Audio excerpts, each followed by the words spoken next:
What is up, everybody? Welcome back. Force here with some more Overwatch news. Today I'm excited because we got a bunch of tidbits of information courtesy of Michael Chu, the senior designer for lore and story in Overwatch. Yesterday took the time to respond to an AMA request. He answered a bunch of questions not only about the writing and lore and story behind Overwatch, but also gave us some ideas of what we might expect in the game in the future, including some potential new heroes. So first off, I want to address the elephant in the room, or should I say the Jetpack cat in the room, something that Jeff Kaplan referenced as a sort of early hero design that ended up getting canned. Well, Michael Chu was asked about it and he responded, "I've actually been thinking a lot about Jetpack cat since Jeff mentioned the hero a while back. I wasn't on the team when the original concept happened, but I've been thinking that Torbjorn has a particularly interesting cat, and who knows what stuff Torbjorn has lying around."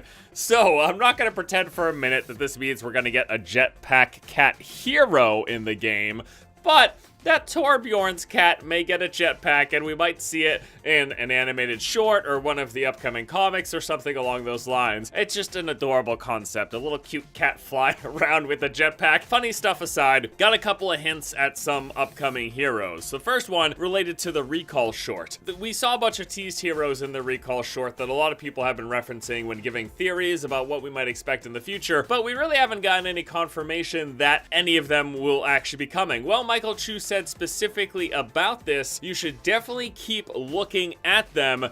Who knows what the future holds? This really gives me the impression that they are seriously working on a upcoming playable hero design based on some of the portraits or any of the portraits that were showcased in the Recall short. Again, we've been looking at these for quite a long time. People point to these when they're guessing what upcoming heroes are. A lot of people have said, is one of these people Doomfist? We got that robot guy that a lot of people say might be a Soundquake playable character in the future. A lot of guessing, a lot of hypothesizing, but it's nice to hear from Chu that we should still be referencing these as potential upcoming heroes, because again, who knows what the future holds. Now, this next question was about whether or not we're ever going to get any bad Omnics. We've got good and bad humans in the Overwatch universe, but so far, all the Omnics have in this game are basically good ones. Well, Chu said, we definitely want to flesh out the Omnics of Earth in the same way the humans have. So what this means is that they're looking to incorporate bad Omnics like they have kind of humans that have turned to the dark side. We're obviously talking about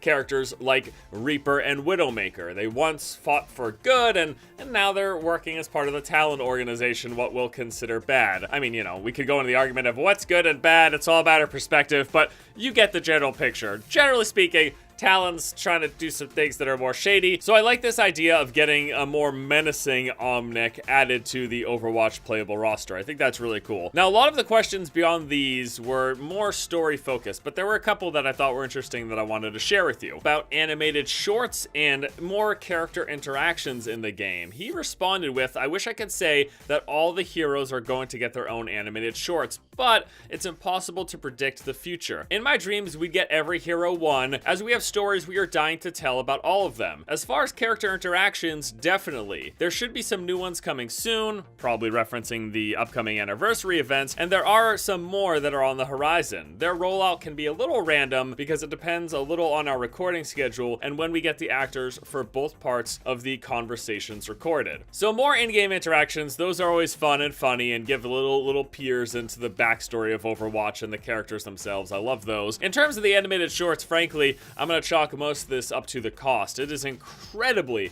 expensive and very time consuming to make the animated shorts like they do. It's a big part of the reason why not a lot of companies do this for their games, because they're basically just spending a ton of money to make this one little video. And it's not like the video makes them a ton of money. Sure, they put it up on YouTube, it gets a couple million views, but that's gonna be a drop in the bucket compared to the cost of the short. So it's really cool that they do actually make the effort to do this, because I'm telling you, it likely just loses them money, but it fleshes out the world, and you could of course make an argument that if these shorts are good enough, it is advertising that might get new people to buy the game. And the final big question is about lore that he is most excited to expand upon in the future. So Chu said, until Uprising, one of the biggest bits of story that I wanted to explore was Overwatch before it was shut down, to give a sense of what the organization was like at its height. Moving on from there, I'm most excited about developing and releasing story about some of the heroes who haven't gotten as much attention, and also the talent organization. Now, it's that last bit of it that I'm most excited about. I think it's really cool